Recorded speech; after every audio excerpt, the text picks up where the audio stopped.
Easter is just around the corner, so today I'm going to show you how to make some hot cocoa bombs and a candy bomb as some sweet treats for your friends and loved ones. You're going to start by melting your milk chocolate wafers, and then you're going to use the back of a spoon to slide the chocolate around the inside of the mold. You're going to want to make sure to go around the outside edge good.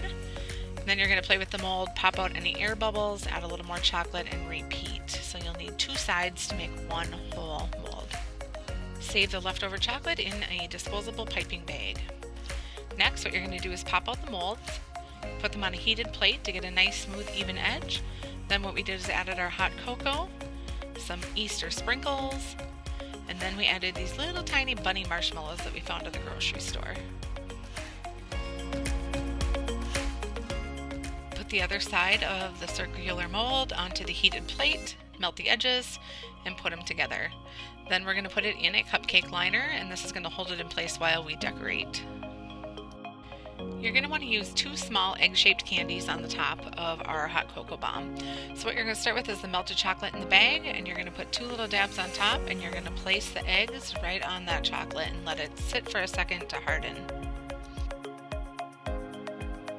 What we're using for this project is edible Easter grass, but you could also use green Jimmy sprinkles. I'm just pouring them in a container so they're easier to use. And then we're going to take the chocolate in our piping bag and just kind of put it all around the eggs so that they look like they're going to be sitting in grass. Once you have that piped on, you can take the edible grass and sprinkle it on the top. You can then shake off any excess and fill in any spots that look chocolatey with a little extra grass yet. And there we have our finished hot cocoa bomb. For the next hot cocoa bomb, you'll want to melt down bright white chips, and we're going to do the same process by using the back of a spoon to fill the mold, shake out any air bubbles, and repeat the process until you have 2 halves done, and then put them in the fridge to cool.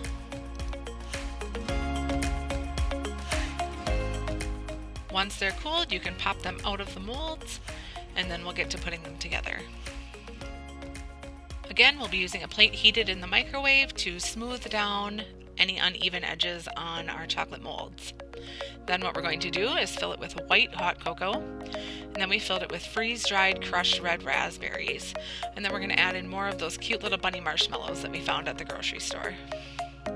Melt the other half of your mold on the plate and put the 2 spheres together, creating a circle. And then again, we're going to put them in the cupcake liner so we can easily decorate.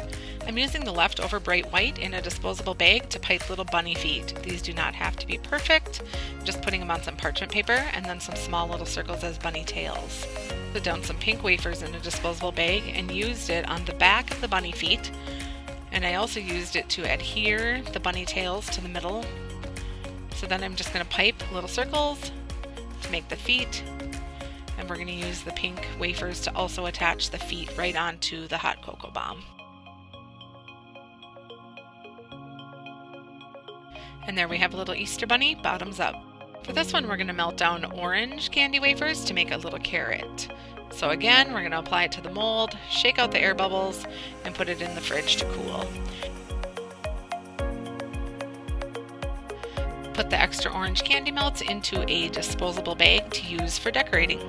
Once they're cool, you can pop them out of the molds, and then we're going to fill them. So for these, we put in hot cocoa, sprinkles, and those little bunny marshmallows again and put them in a cupcake liner.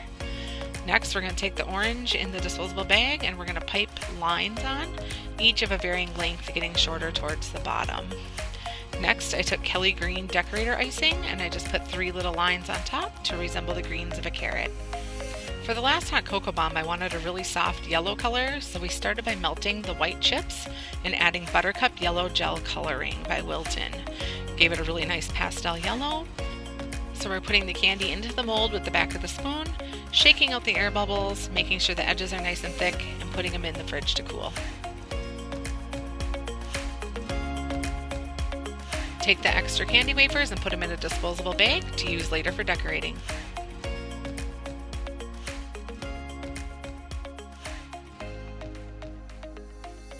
Once the chocolate is cooled, you can pop them out of the molds, and then we're going to start filling them.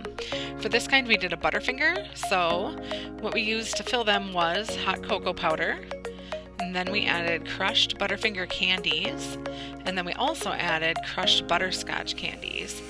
For this one, we just used regular marshmallows.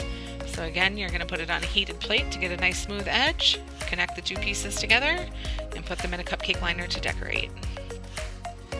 We'll be using these candy eyes to make a cute little chick. So what we're going to do is put 2 dabs of the melted candy wafers and apply the eyes.